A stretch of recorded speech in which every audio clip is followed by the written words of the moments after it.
pun kula baleni nggih saking awal wal maqalat Rabi'ah kula terangno. An-Nabi Bakrin Siddiq radhiyallahu anhu dawe adzulumatu khamsun. Dawe Abu Bakar kegelapan itu ada 5. Di mergo Abu Bakar wong saleh, nek kegelapan yo luwih akeh. Dadi ora pati apal nek jumlahe akeh ora pati apal. Roe muk pira? 5. Zaman akhir ora temu 5 ribuan napa? Nomor 1 hubud dunya. Seneng dunya. Seneng dunia macam-macam, seneng pangkat, seneng apa saja yang tidak mengantarkan ke akhirat. Iku darani napa? Dunia. Atau apa saja yang murahan, iku darani dunia. Kalau terangno definisi dunia. Dunia kata dana ya dunuan. Ana sing ulama nasrib sangka dania terus ditakhfif hamzah dadi daniah terus ditakhfif hamzah dadi ya daniyah terus mengikuti wazan fula jadi dunya. Yang barang sing hina iki jenenge apa? Dunya. Utawa barang sing dekat iku jenenge dunya. Kemanane dunya saiki, dana iku maknane dekat. Akhirat nanti. Sengokno wae kok kowe sesuai paham. Sehingga sesuatu yang tidak murahan kayak sujud, kayak sedekah, kayak ngaji iku ora dunya. Ini kesaksian akhirat. Sehingga ketika Ibnu Khaldun itu Allah itu ngeritik dunia ya yang perlu dikritik. Bahkan kadang akhirat pun dikritik pangeran, swarga pun kadang dikritik pangeran. Nak waya perlu dikritik karena ada konteksnya. Ada apa? Konteksnya. Misalnya begini. Saya punya kitab namanya Khilyatul Auliya atau Baqatul Asfiya. Saya sampai sekarang belajar kitab itu terus. Ini sekitar 14 jilid. Ini kitab indukan Ihya. Saya berkali-kali ngomong di mana-mana. Imam Ghazali dalam hal mana Kibul Akhyar sejarah orang-orang pilihan itu nginduk kitab nama Khilyatul Auliya itu 14 jilid. Dalam ilmu tasawuf beliau nginduk kitab jenis Qutul Qulub ini karangan Abu Thalib Al-Makki. Dalam fikih tentu beliau nginduk gurunya Imam Haromen. Dan memang kitab itu harus nginduk, kalau tidak namanya mukhtarik, bikin-bikin. Memang syaratnya ulama harus muttabi, dia hanya pengikut, tidak boleh kreasi. Kalau kreasi namanya bid'ah, bid'ah. Di situ ada cerita ada seorang sufi bodoh ngeritik dunia entek ngamak. Dunia iku ora ono benere, dunia iku nggon batang, dunia iku jifah batang. Sayyidina Umar itu agak tersinggung dengan makalahnya orang sufi yang bodoh ini. Singkat cerita terus Umar agak marah tapi beliau masih bisa mengendalikan diri. Terus kata beliau, Sal Sayyidah, Sal Hada Sayyid, kamu tanya Hada Sayyid, maksudnya Sayyid dalam bahasa dulu itu ya orang terhormat. Dalam bahasa zaman era itu maknanya Sayyid itu masih apa? Sadat maksudnya bukan Habib, bukan. Kalau dalam bahasa Arab dulu itu memang kalau Habib itu Durian Nabi, kalau Sayyid Sadat itu Sufia itu belum pasti maknanya apa? Habib ya, tokoh-tokoh yang diikuti dalam apa? Makalahnya, dalam apa? Makalahnya. Terus kata Ubay bin Ka'ab, dan ini menurut saya benar sekali, dan kamu harus mengikuti Ubay bin Ka'ab. Dia adalah termasuk 6 sahabat yang dipuji Nabi min ahlil Quran, apa? Yang dipuji Nabi min ahlil apa? Quran. Kata Ubay bin Ka'ab, lalu Anda masuk surga karena apa? Lalu Anda masuk neraka karena apa? Lalu Anda dapat ridho Allah karena apa? Kamu itu bisa masuk surga lihadidar karena kenangan di rumah ini, maksudnya karena dunia ini. Karena sujud kamu, karena kebaikan kamu, itu di mana? Allah mereferensi amal kamu ya di dunia ini. Kamu masuk surga karena sujud kamu di dunia ini. Nanti masuk neraka karena keangkuhan kamu di dunia ini. Fahadi dunya mi'yar. Dunia ini adalah takaran. Semua referensi Tuhan tentang akhirat itu merujuk kelakuan kita apa? Di dunia. Sehingga kalau kamu masuk surga selamanya lama, itu ya karena kebaikan kamu di dunia. Maka jangan kritik dunia ini. Karena dunia itu mahalu sujudika, mahalu ruku'ika, mahalu wah dia marah-marah. Sehingga semenjak itu kata Ibnu Khaldun, orang tahu dunia yang dikritik adalah dari madatul kalimah dani'ah, sesuatu yang murahan. Apa? Yang murahan. Kalau misalnya orientasinya itu kebesaran li'ilai kalimatillah, maka itu tidak termasuk dunia. Dan yang suasananya akhirat tapi motifnya adalah kasal, kemalasan, itu yang benar-benar dunia. Makanya Imam Syafi'i sering kritik tasawuf itu sampai ussisati tasawuf alal kasal. Ilmu tasawuf itu basisnya itu karena pemalas. Karena tadi, misalnya begini, ini contoh paling gampang. Zaid itu di daerah pinggiran di mana Islam itu minoritas. Terus dia ingin kaya raya supaya bisa bikin masjid atau bikin komunitas Islam. Atau dia ingin jabat jadi lurah supaya nggak ada pelarangan orang sholat karena dia yang punya otoritas bikin aturan. Atau kalau mungkin skup lebih besar dia ingin jadi bupati supaya daerah situ familiar dengan Islam karena pejabatnya Muslim. Itu tidak dunia karena semua orientasinya untuk mengawal sujud, mengawal kebenaran. Tapi kalau kamu di daerah pinggiran, kemudian milih dewean, kabeh kersane pangeran, sithik-sithik kersane pangeran, terus kamu meninggalkan aktivitas dakwah, itu yang dunia, karena motivasi kamu adalah al-kasal, males dari mewarnai buminya Allah ini dengan sujud. Ini yang banyak orang sufi salah paham. Makanya orang sufi harus ngaji fikih. Bendekne roh, dielingno wong alim, wong fikih nak kitmanul ilmi ku haram. Kitmanul ilmi haram. Menyimpan ilmu itu haram. Tidak memberi kontribusi dalam proses orang sujud adalah haram. Tidak memberi pencerahan pada umatnya Nabi adalah haram. Menikmati keasikan yang pangeran dewi adalah haram. Dia harus diingatkan gitu terus. Kalau enggak, itu bahaya bagi agama ini. Makanya dulu itu enggak ada orang sufi yang enggak ngaji ulama fikih. Sekarang kebalikan, malah wong sufi darani fikih mau kulit dekne wis tok hakikat sembrono. Oh tak tobat tenan ketemu aku. Itu bahaya, paham seperti itu tuh bahaya. Karena sekarang itu sufi itu jadi identitas kesalehan. Jadi yang rumah kome sufi koyo-koyo sak dhuwure ahli napa? Fikih. Itu bahaya. Karena tadi sufi itu akan ngeritik dunia sepedas-pedasnya. Kemudian ujung-ujungnya meninggalkan dunia, kemudian happy-happy asik pangeran dewean dan membiarkan umatnya Nabi ini berserakan kemana-mana, tidak terlibat sama sekali, tidak memberi kontribusi sama sekali. Kalau bahasa gampangannya orang gelem amar ma'ruf, gak gelem nahi munkar. Paham ini penting kalau terang. Jadi kalau baleni malih ya.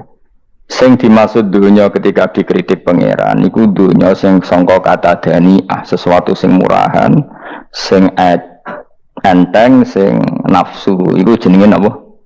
Dunia napa? Dunia. Tapi ketika sesuatu itu baik dan mengarah kepada Allah, iki jenenge dunia iki masru'atul akhirah. Maka dunia itu di dua status napa? Siji masru'atul akhirah. Dan ini status yang harus kita pakai. Makanya kata Imam Ghazali itu kowe nak randi duwe sak penat-penate urip terus merasa enggak punya kenikmatan. Datang saja ke kuburan dan yakinlah semua yang sedang mati keinginannya hanya satu, ingin kembali di dunia dan memperbaiki amal-amalnya. Berarti dunia adalah segala-galanya bagi orang yang sudah mati. Ya, orang yang sudah mati itu cita-citanya satu, la'alli arji, semoga kita kembali ke dunia. Untuk apa? Untuk membenahi semua kesalahan yang pernah dilakukan zaman dunia. Terus kamu ingat, fa'ana fid dunya, ya Allah, alhamdulillah sekarang masih saya di dunia. Artinya saya punya satu kesempatan yang diinginkan semua orang yang sudah mati di seluruh dunia. Makanya di sini sirinya para rasul, para nabi itu sering donga, Allahumma tawil umrona, sehingga banyak orang soleh mendoa supaya panjang umur. Itu karena pas itu yang hadir adalah dunia dengan makna masru'atul akhirah. Tapi ada juga wali dan nabi kadang-kadang donga, ya Allah, jika sebaiknya saya mati, mati saja. Itu ketika tergambar dunia yang sudah murahan, yang sudah arogan, yang sudah tidak jelas. Maka dunia ini punya dua status sekaligus. Jika prospek bagi Anda untuk masru'atul akhirah, maka nikmati senikmat-nikmatnya. Tapi jika bagi Anda ini sudah menjadi ladang maksiat apa-apa, maka jadikan dunia ini tempat tobat. Ini penting kula aturno. Kadang-kadang sufi kemudian goblok ora iso ngaji. Dia nganggep dunia sampai akhirat itu penting akhirat, tapi cara maknaninya salah. Lho kowe nganti ning akhirat mlebu swarga itu karena apa coba? Amal zaman di mana? Dunia. Berarti penting mana dunia sama akhirat? Penting dunia karena akhirat mau efek, apa? Efek dunia ini yang pokok. Apa dunia ini yang pokok. Kalau Allah kan cara ngendikan tidak seperti itu. Allah cara ngendikan gini loh. Akhirat, maksudnya walal akhiratu khairul lakam nalula gini. Sesuatu yang berorientasi akhirat dan kemudian menjadikan kamu nyaman di akhirat itu khairul lakam minal ula, itu lebih baik ketimbang dunia. Ora kok kowe nak ning dunia nak sepemelek ning akhirat ape ora ngarang ngono, nak ning dunia melek ning akhirat luwih parah. Kayak melaratnya cek ngene iki kan. Tapi kan cek iso ngopi, cek iso mangan tengkleng. Coba ning akhirat gak iso blas, dunyel-nyel malaikat ngawur. Gayamu bareng melarat, soalnya dunia loro lah nanti akhirat penak. Aku yakin ora luwe loro. Tak Tak jamin. Ngeraine kan ketara nak keliru omongan aku ning donya lara lah penting nak akhirat penak itu ndak bisa. Kowe nyifati donya nggon lara iku serapati rido mbek pangeran. Berarti ketika iso ngopi ra syukur, ketika iso mangan ra syukur, anane nyifati donya lara. Berarti rapati rido mbek pangeran. Malah dibles-blesno sebenarnya. Ini penting kula terangno. Makanya Imam Syafi'i masyhur makalah beliau tentang fikih dan tasawuf itu. Nggih saya kutip dan saya memang saya hafalkan terus makna teman. Faqihan wa sufiyan fakun laisa wahida fa inni wa haqqu wa iyyaka ansahu. Terus kata beliau mensifati orang fikih fa hadza qasin lam yazq qalbuhu tuqa. Wa hadza jahulun kaifadul jahli yasluhu. Itu masyhur. Di dunia ini identitas di dunia kita, dunia ulama itu hanya dua. Kalau enggak sufi ya faqih. Kamu jangan jadi salah satu. Faqih adalah orang sing qasin, itu qalbuhu qasin, hatinya itu keras, hatinya atos. Lam jadu qalbuhu tuqas, gak ditakwa blas. Wong faqih ora ditakwa blas, gak di empati blas. Tapi orang sufi itu ada jauh ini malah geblek blas, malah parah meneh. Sing sitok atos hatine sitok geblek dari Imam Syafi'i itu. Kena protes berarti Imam Syafi'i aja protes aku. Kenapa begitu? Misalnya gini orang faqih. Kalau bapak nyontohkan tuh gini. Orang faqih itu punya aturan, misalnya kalau rukuk tidak begini nggak sah, sujud kalau nggak begini nggak sah, sholat kalau tidak begini nggak sah. Oke, aturan itu baik. Tapi punya keangkuhan berpikir, misalnya ada orang desa terbelakang, misalnya di pedalaman Gunung Kidul, Kulon Progo, ada orang yang ditobatkan orang-orang sufi. Orang sufi itu ya serodok goblok-goblok itu, misalnya nobatkan. Enak wong fikir melok nobatno tapi tahu-tahu bilang ini sholatnya nggak sah, rukuknya nggak sah, fatihahnya nggak sah. Jadi sing sufi, wah semane nobatno ra iso salat apa ora disahno. Si sufi ya goblok pisan, ketika ngawal si ajudannya tadi salat, enggak dikawal. Sehingga banyak aliran di Jawa salat ala kali Joko ya ono Fatihah mau meneng tok. Sitok sujud tok. Jadi ini sitok atas atine ora gelem bina tapi muni rasa. Sitok goblok ora tahu nerusno pembinaan. Akhirnya ya mandek ning satu kesalahan dan diwaris ya bergenerasi-generasi. Makanya kata Imam Syafi'i itu sitok goblok, sitok atas hati ini. Jadi kamu jangan jadi salah satu itu. Makanya kamu aman karena kamu tidak sufi ya tidak fakih. Makanya tidak masuk, nggak masuk yang dikritik Imam Syafi'i. Kamu sufi ya tidak, fakih ya tidak. Makanya kalau Imam Syafi'i ngeritik itu, tapi alhamdulillah saya tidak dua-duanya. Ya tidak sufi, tidak fakih. Karena orang sufi itu kalau ditelusuri itu memang kesalahannya terlalu banyak. Kecuali dia mau ngaji fikih. Kenapa? Kecuali dia mau ngaji fikih. Kayak tadi misalnya, saya punya teman sufi banyak. Saya ini kiai loh, punya teman sufi banyak. Tekon dengan kulo, Gus, dunia serusak. Sementing saat ini kinus ngatah-ngatah no istighfar. Memangnya kita bisa diistighfari pangeran, disepuro pangeran ketika kamu orang alim tidak mulang? Memangnya kau iso disepuro pangeran ketika kau sugih zakat? Memangnya kau iso disepuro pangeran? Wis kira ranyapu masjid teko Jumatan, bareng rokok itu usep-usep ning pojok masjid bermulai. Enak weh. Ono keran coplok istibarno. Memangnya kamu bisa jadi orang miskin seperti itu kemudian dimaafkan Allah? Tidak bisa. Kamu harus terlibat dalam proses sholat. Wis kere ya urun gawe keran, misalnya orang ngono urun masjid ya nyapu-nyapu, sing sugih urun dhuwit, sing alim urun mulang. Kok enak? Dunya bangke rusak terus kabeh dhewean. Menengi sampean ke dhewean neraka ra tak baturi ya ngene. Tidak bisa, sufi seperti itu tidak bisa, tuh kriminal. Nah, kenapa Imam Ghazali muji orang sufi? Kitab-kitab Risalah Qusyairiyah muji orang sufi itu sufi-sufi yang kayak kue. Sufi-sufi yang belajar fikih. Kenapa? Sufi-sufi yang masih mau belajar fikih. Kok enak? Jadi sufi itu maknanya sidik-sidik. Zaman terus rusak itu tidak seperti itu. Nak rusak, ya mana teman-teman kan melok dandani. Nah, ketika rakyat didandani sebetulnya nggak masalah, kan ada alternatif. Misalnya gini, ada mobil rusak nggak bisa dipakai. Memangnya mobil hanya itu. Kan ada mobil yang lain itu jenis fakih. Ini enggak, kamu punya pemimpin hanya 2 atau 3 lah, biar nggak nyindir. 3 atau 4 lah. Ketika 4 ini orang ini gagal, seakan-akan Indonesia gagal. Memangnya Indonesia hanya punya orang 4 itu, goblok sekali kita berpikir gitu. Terus, tapi kan harus lewat pemilu, khusus ngenteni pemilu 5 tahun cepat. Mustafa Rohin Jokno jadi calon presiden. Nah, kemudian jadi negara tahlil. Tapi kelirunya kita selalu begitu. Ketika kecewa sama pemimpin, seakan-akan dunia ini tergantung pemimpin itu. Mana ada dunia ini dipasarkan sama makhluk oleh Allah.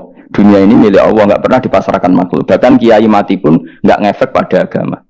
Dulu sahabat meninggal agama jalan, wali songo orang-orang pilihan meninggal agama jalan. Karena Allah tidak ridho dunia ini, agama ini, dunia maupun agama dipasrahkan sama seseorang. Nabi itu kan mukjizat itu ngaji. Jadi mukjizatnya Nabi itu ngaji. Dari masyarakat pun mukjizat orang keren blas. Mukjizat itu kudu nganggo tongkat. Jadi seru napa? Dianggap Nabi Harry Potter. Jadi Nabi itu mukjizat kok mulang. Mulang itu mengatur logika supaya mapan nikmati Allah dan Rasul. Itu mulang. Mereka agak seneng. Mat, caraku Nabi-Nabi dhisik udah tongkat apa no, Mat. Jadi seru apa? Seru main seblak pokoknya seru lah. Nabi sempat tertarik. Ya kepengen di tongkat tahu Nabi wah. Kita ya sangar lah. Wah. Jadi Nabi ngalor ngidul gak apa-apa. Tongkat ngono sing nglawan blus terus kecemplung segoro. Kan ya seru lah misalnya ono Yogyo macam-macam tutuk terus likuifaksi do tenggelam kan seru lah apa? Nah jawab pengiran dulu lucu. Dia matke jok tongkat gampang nah masalah tongkat. Sekarang ngetokno wit kan gampang tongkat itu. Memang samu tongkatnya Nabi Musa terus digawe dikai mori terus dikai minyak ya ora dijupukno wit diketokno memang samu. Wong sing hebat itu sing nyekel dol ora apa. Ya jajal tongkate Musa tak kena kowe. Ora ana pengaruhe. Sing sakti sing nyekel dol ora perkara tongkate. Akhirnya Nabi Muhammad itu sempat kepengin jawab pangeran unik. Awalam yakfuru bima utiya Musa min qabl qalu sikhroni tazahara wa qalu inna bikullin kafirun. Apa zaman Nabi Musa itu terus wong do iman? Ya tetep komentar dari tukang sihir. Padha ae. Nggo mujizat ora padha wae wong nak tre berdua ya tetep berdua. Kiai yang ngono. Kadang ada kiai saiki misalnya Surabaya zaman Mbak Arwani, Mbak Zubair. Memangnya zaman Mbak Arwani wong Kudus ngaji kabeh. Memang saku ya kelakuane wis ngono-ngono wae. Misale kula ya kadang ya wong komentar. Gus Bayu ora kaya zaman Bandur Salim. Lah aku wis dididik bapak. Zaman Bandur Salim apa wong ya ngono. Mbok bapak zaman Bandur Sam apa ngono sampai zaman Basunan Bunang misal. Ayo jajal. Masa wong Yogyo misal. Saiki ora kaya zaman Bali Maksum Mbah Munawir. Memangnya zaman iku wong ngaji kabeh. Tidak juga kan, sarahku kayak nak ngaji sing ngaji ya ngono-ngono iku pancet ngomong iku. Itu pengalaman. Lho kula lho mau tawani pangeran mukjizat kok sengkare misalnya kula mboten purun. Ya perkarane kok malah lucu. Nabi kalor ngidul go tongkat. Nabi Musa itu kate biasa kan, sing kodang ku wonge. Makanya penting yang dikatakan mukjizat yo ngaji. Ngaji itu bisa membentuk yakin. Yakin itu bisa membentuk tahqiq. Nah caranya yakin gimana tak warai kan ben dadi wali. Wali sing jalur ilmu, jalur melarat wis kowe luwih iso lah. Wali ku jalur akeh. Alim ya iso dadi wali, zuhud dadi wali, melarat ya iso dadi wali. Syaratnya ridho ora kepengin sugih. Ya syaratnya melarat dadi wali ridho ora terbersit kepengin sugih ora tau muni lho umpama aku di dhuwit ora dadi wali, muni umpama tok wis ora dadi wali. Berarti fa inna law taftahu amala syaiton karena mengatakan umpama iku wis buka pintu setan. Jalur apa ke? Nah alim syaratnya hafal Quran, hafal ribuan hadis. Ayo nak zuhud syaratnya radhi HP, rawi anan. Nak fakir oleh diangen-angen. Ayo nanti. Apa rasa jadi wali? Gak usah ya. Kalau terang ini penting. Kenapa saya sering ngeritik orang sufi? Karena sufi sekarang itu beda dengan sufi dulu. Di Jawa Timur itu keluarnya para kiai ya gitu. Kalau ada orang ikut torekoh tertentu, terus gak gelem ngaji takrib. Akhirnya linge pangeran suwengi tapi sesucine keliru. Masalah didik anak bojo keliru. Karena ya mau sementing la ilaha illallah terus maca la ilaha illallah terus itu gimana? Kalau kita iman sama Allah, ternyata iman dengan aturan-aturan Allah. Misalnya kita seneng cawe wedok, terus mbok sebut jenenge tok, kono njuk wedak ra mbok kei, njuk mangan ra mbok kei. Terus kamu tidak mempelajari sing disenengi pacaran ku apa? Senang Allah itu maknanya senang ketentuannya Allah. Allah yang murka itu apa? Kalau kita zina, kalau kita maling, ketika korupsi. Allah yang suka apa? Kalau kita sujud. Lalu syaratnya sujud apa? Harus dalam keadaan suci dari hadas besar maupun hadas kecil dan tempatnya tidak ada najis. Bahkan harus gitu. Itu senang Allah kok aman. Allah semengi terus pingsan, kesemper. Terus nak tepak harus darani wali. Nak darani wali ono salam template. Wah apa-apaanan. Mentor bapak kula saking kerase. Lah wong darani wali dek melete keren aku jadi tak top aku jadi. Lah kok saged, Pak. Paling zaman akhir darani wali dadi gula wong salah templek ngekeki dhuwit. Tapi nak wong alim darani wali sing dadi pinter akeh. Coba jajal lah wis ayo. Nak ora percaya ruhin mu'allimno nak sing wali nak dadi gula mbek dhuwit. Ayo saiki umumno nak rugen iku wali. Reaksi masyarakat kira-kira piye? Salam template terus sangat malam merek rokoke rugen. Misale rokoke opo ya terus ditukokno. Tapi umat dapat apa? Tapi ketika orang terkenal alim, umat dapat banyak karena bisa ngaji. Carane sesuci piye, carane zakat, piye yang wajib zakat apa saja. Carane dekat.